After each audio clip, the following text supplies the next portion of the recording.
यहां जो जंगल है, यहां जो झाड़ियां हैं, यहां जो पर्वत है, बाबा तुलसी कहते हैं जो गृहस्थी के छोटे छोटे जंजाल होते हैं ना, यही जंगल है। अब आपने मन बनाया कि हम 3 घंटे सत्संग सुने, सत्संग करें, भगवान की कथा सुने, बीच में किसी का फोन आ रहा है, कोई मेहमान आ गए, किसी की तबीयत बिगड़ गई, पड़ोसी परेशान हो रहा है, कोई ना कोई ये जो जंजाल है यही जंगल है। बहुत सारी प्रॉब्लम्स है गृहस्थी में, यही जंगल है। और पूरी गृहस्थी का जो भार है वही पर्वत है। इन सबको पार करके कथा में पहुंचना, यही उन जंगल और पहाड़ों को पार करके मानसरोवर में पहुंचने जैसा है।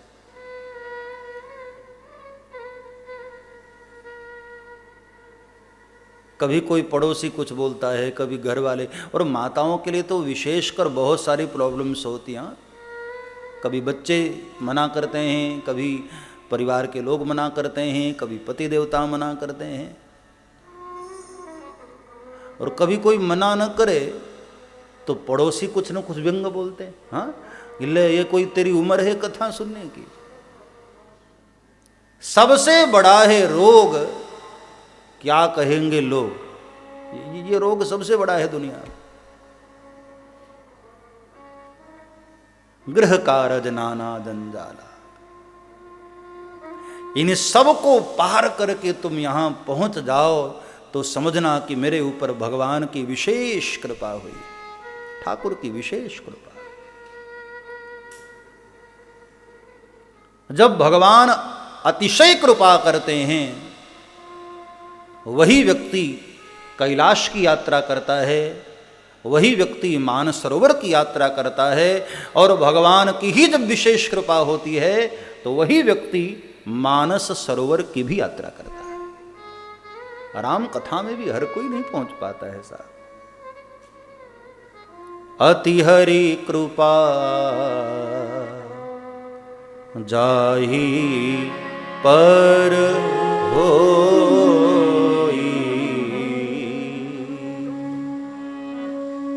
पाव देहि मार्ग सोई।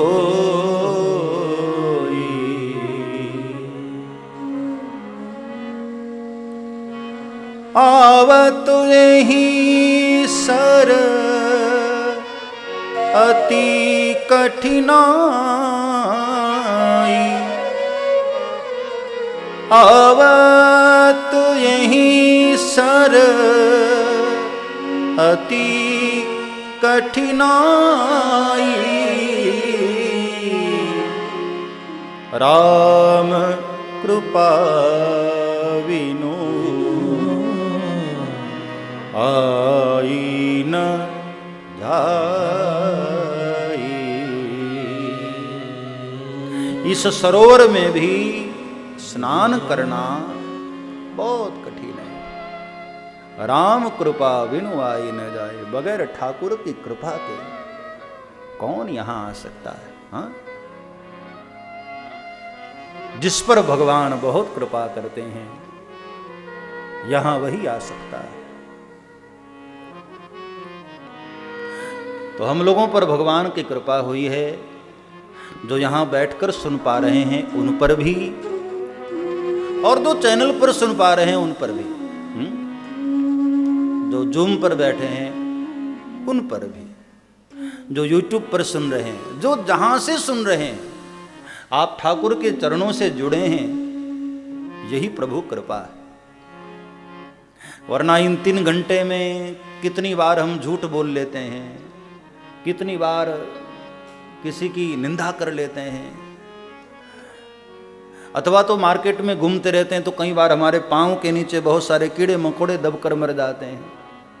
कम से कम इस पाप से तो बचे रहते हैं। हाँ? अति हरि कृपा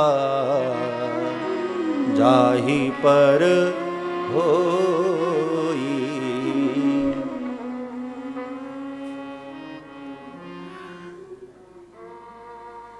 इस प्रकार की उपमा दे करके बाबा तुलसी ने अब उस तिथि की घोषणा की, उस स्थान का वर्णन किया जहां पर रामचरितमानस को प्रकट किया।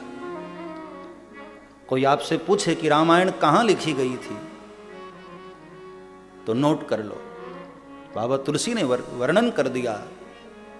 संबत 1631 संबत 1631 संबत 1631 संबत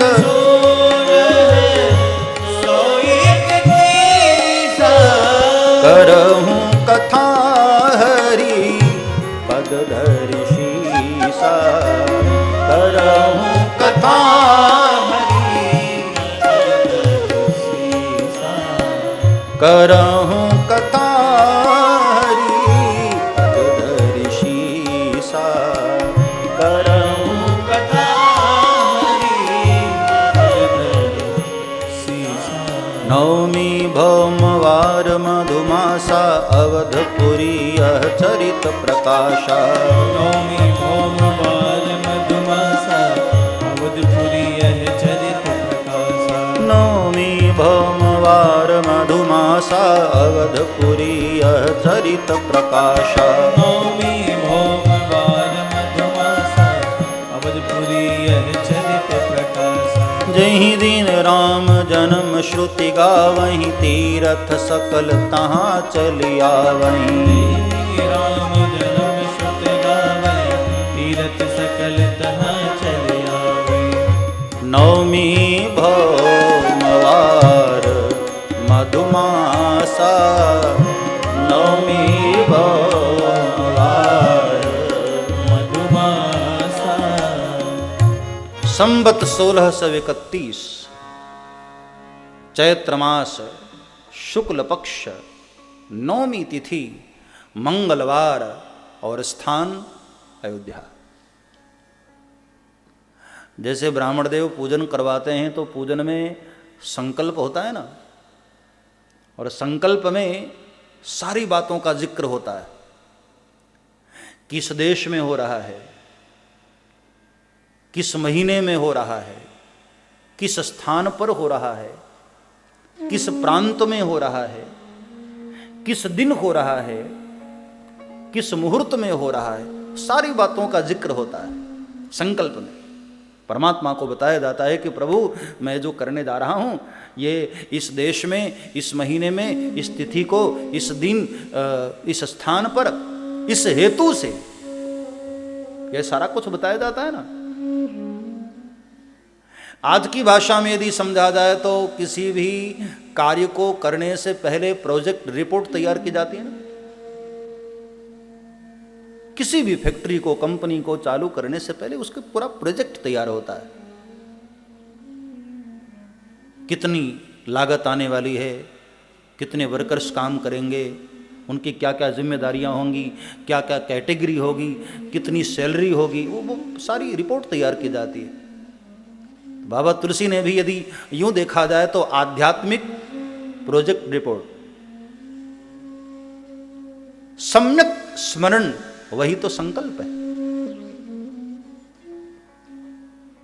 बाबा तुलसी ने मानो संकल्प किया। संबत 1631। हाँ,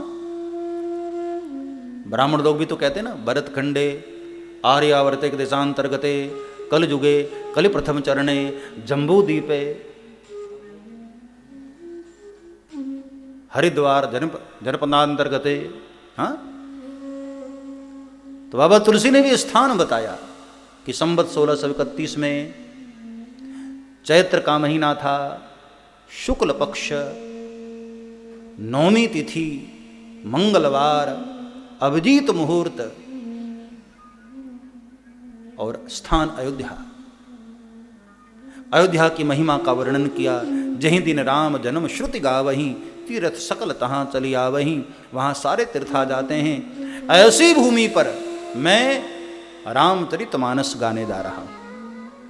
और बड़े मजे की बात, आप रामायण पढ़कर देखना, रामायण विराम कब किया वो तिथि नहीं बताई, शुरू कब किया वो तो बता दिया, लेकिन पूरा कब किया वो रामायण में नहीं लिखा है।